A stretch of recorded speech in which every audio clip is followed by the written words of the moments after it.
You've watched a plane climb overhead and heard that deep turbine roar. Now picture a Canada goose, 4 kilograms of solid bone and muscle, flying directly into a fan spinning at Mach 1.5 at the blade tip. The impact delivers 150,000 joules in under 1 millisecond. That's the energy of a car hitting a wall at highway speed, compressed into less time than a blink. So why doesn't the whole engine rip itself apart? Why is there no fireball? No explosion at 40 atmospheres? The answer isn't stronger metal. It goes much deeper. Every single layer of this engine was deliberately designed to fail in a specific, controlled order. And that sequence is what keeps you alive. A modern turbofan produces 30,000 pounds of thrust. The front fan is 2 to 3 meters wide. It spins at 3,000 to 5,000 revolutions per minute during takeoff. Air rushes in at 88 meters per second, 170 knots of continuous airflow. 85% of that air bypasses the combustion core entirely, flowing around the outside of the engine. Only 15% enters the compressor and combustor. Inside, temperatures hit 2,000 degrees Celsius and pressure reaches 40 atmospheres. Between 1990 and 2015, engines across major airlines suffered 4,516 documented bird strike incidents. They were damaged, inspected, grounded for repairs. Almost none of those 4,516 events resulted in an explosion. That isn't luck. It's FAA certification. Every engine must survive a 4-kilogram bird strike at takeoff speed and shut down within 15 seconds, with no fire. Think about the last time you flew. These engines carried you home safely.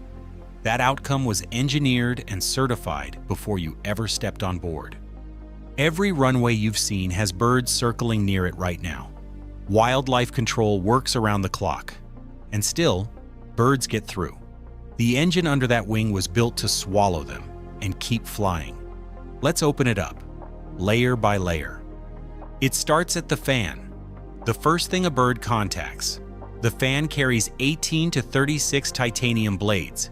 Each spans 1 to 2 meters from root to tip, 30 to 50 centimeters across.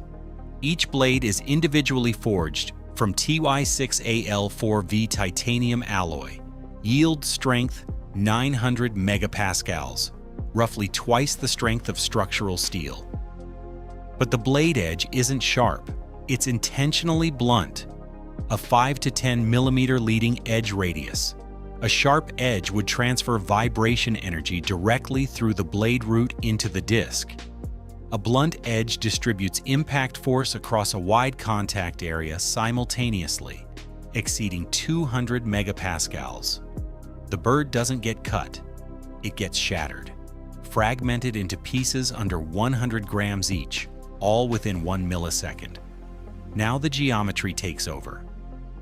Blades twist 20 to 30 degrees from root to tip. That aerodynamic twist, designed for airflow efficiency, becomes a fragment deflector on impact.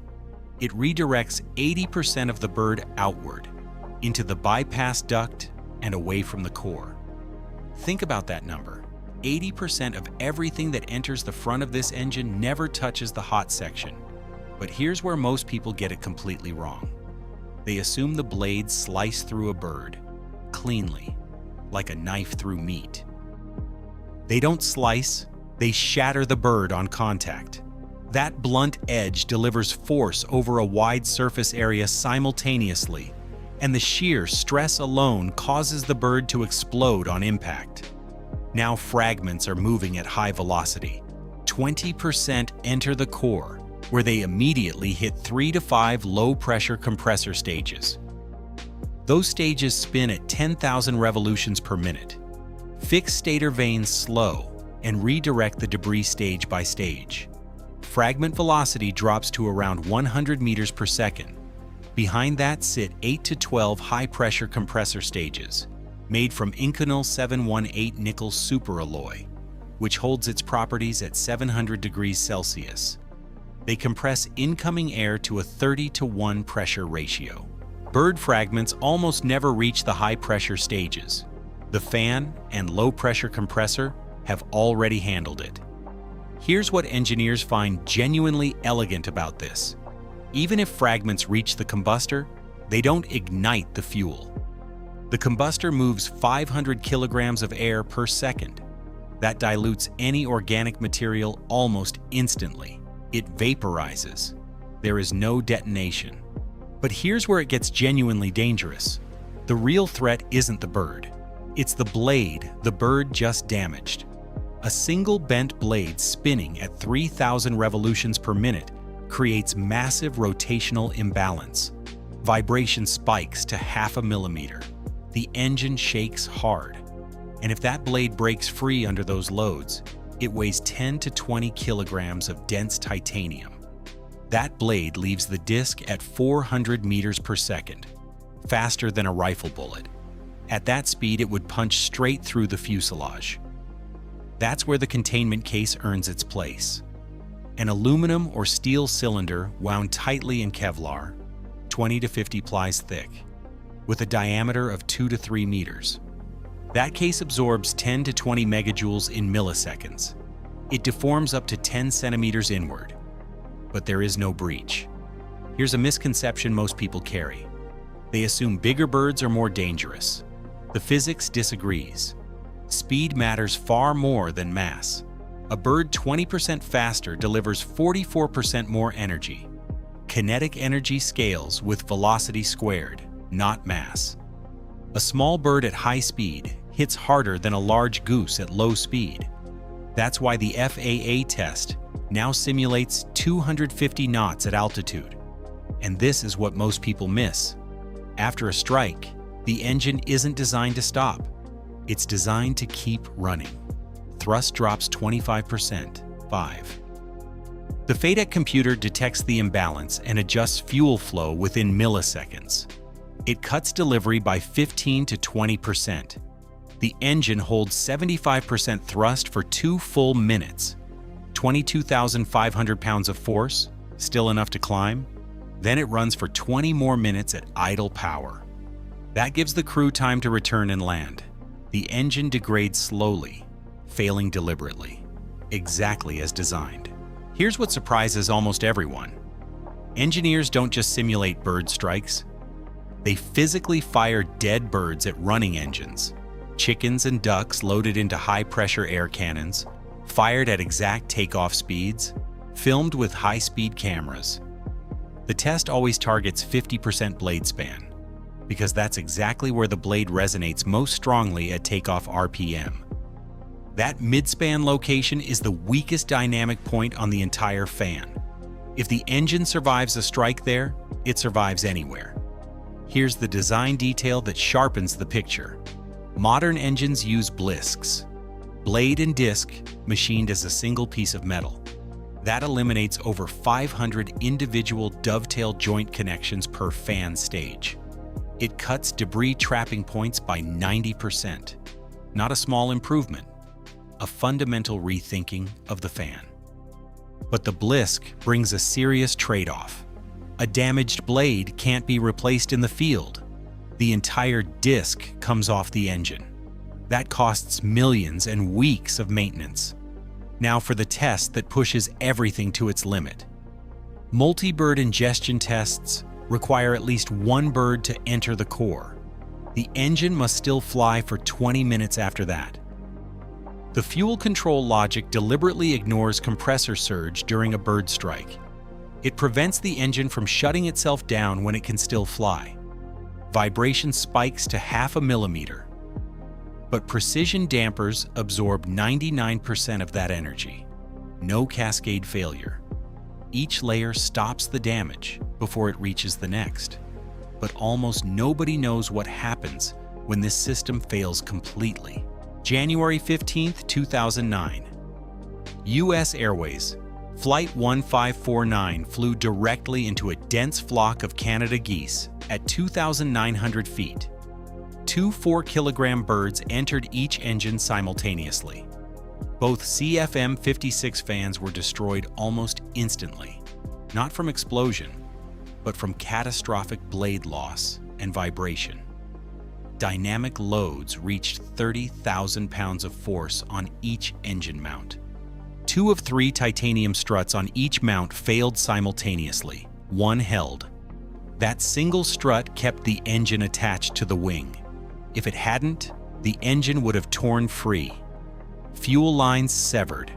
Fire at 40 atmospheres with 155 people flying directly over Manhattan.